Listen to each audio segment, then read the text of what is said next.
want to talk about nutrition, but not in the same sense that most people talk about nutrition. I'm not going to tell you keto's the best diet or you should fast 6 times a week or anything like that.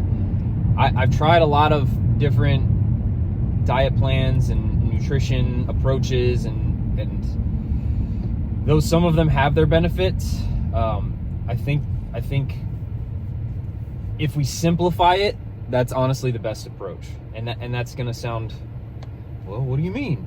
All right, well, hold on. I'm going to go into it. Here's what I track. Here are the nutrients that I track every day, almost without fail. I track my water intake, so how many ounces of water I drink a day. I track my protein intake, how many grams of protein I'm eating, and I track my caffeine intake because I have a problem.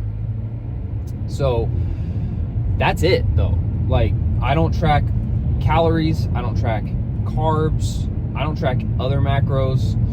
Sometimes I'll be a little more aware of my sodium, but I don't like write it down or track it. I just, okay, I'm having too much, not enough.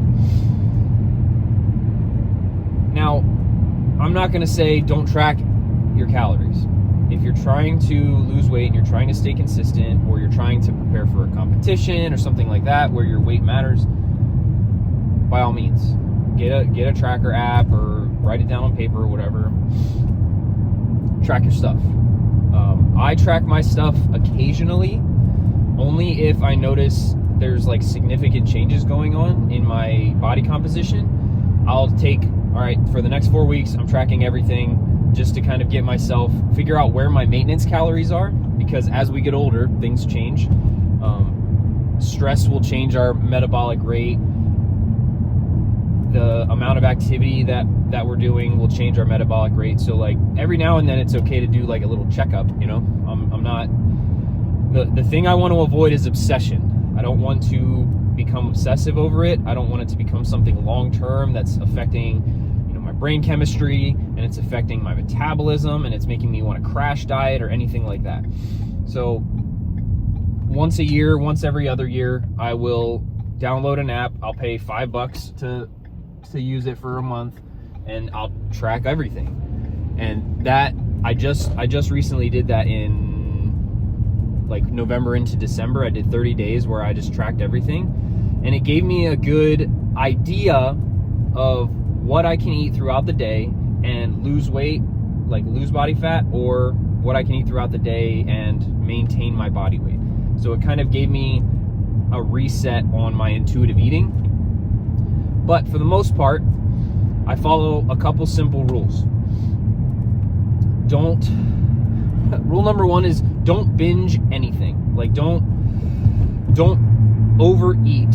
And I think most adults with like a sense of conscious understand when they're overeating something. Like they're like, okay, this is maybe a little too much, I should turn it down. But your brain and your mouth are like, yeah, more. That's where like we gotta like step in and be that mediator between our brain and our body, and try not to overindulge in anything. Now, I'm not saying I don't eat chocolate chip cookies, and I'm not saying I don't ever overeat anything. If you sit Oreos and a cup of milk down in front of me, I'm going to overeat the Oreos almost every single time. I understand, I'm not perfect, but the big rule that I try to follow is don't eat something until you know you're going to be miserable. If you have a comfort food or a sweet treat that you would like to enjoy, some ice cream or cookies or whatever, try paring it down is all I'm saying. Don't eliminate it. I'm not saying like get rid of that, never eat cookies again. Like that's very difficult to sustain for most people. But instead of, well, I'm gonna eat three rows of Oreos today, say I'm gonna eat 10 Oreos today, and I'm gonna stop. And then the next day, I'm gonna eat 10. All right, the next day, I'm gonna eat 9 today. I'm gonna do 9. And then you slowly get it down to where 3 Oreos, I'm good. I got my hit, I got my fix, boom. But you only have 120 calories instead of 800 calories of Oreos.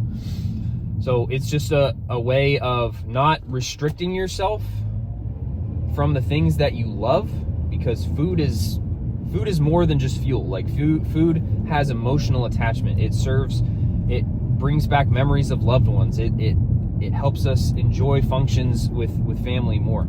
Like there's more value to food than just fuel, if that makes sense.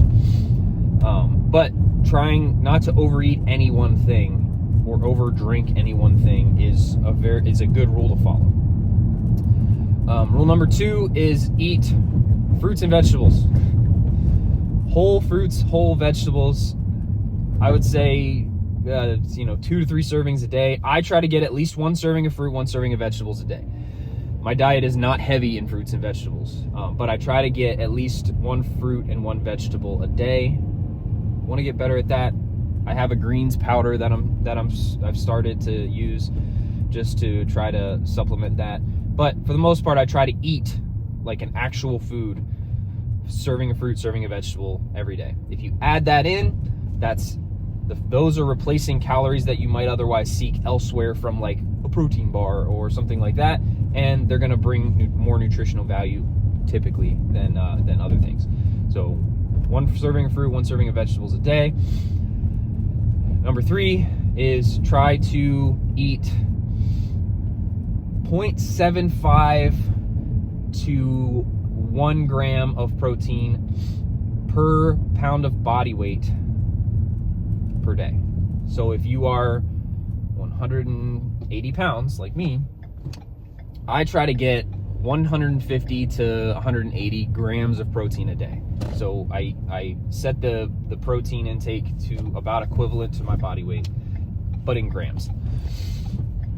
Doesn't always happen. I do my best. Sorry, you guys bouncing around. I do my best, but doesn't always happen. Now, that is more and more important as we get older. Protein intake is extremely important for older individuals, along with exercise and all that stuff. But like, try to get more protein. Drink water.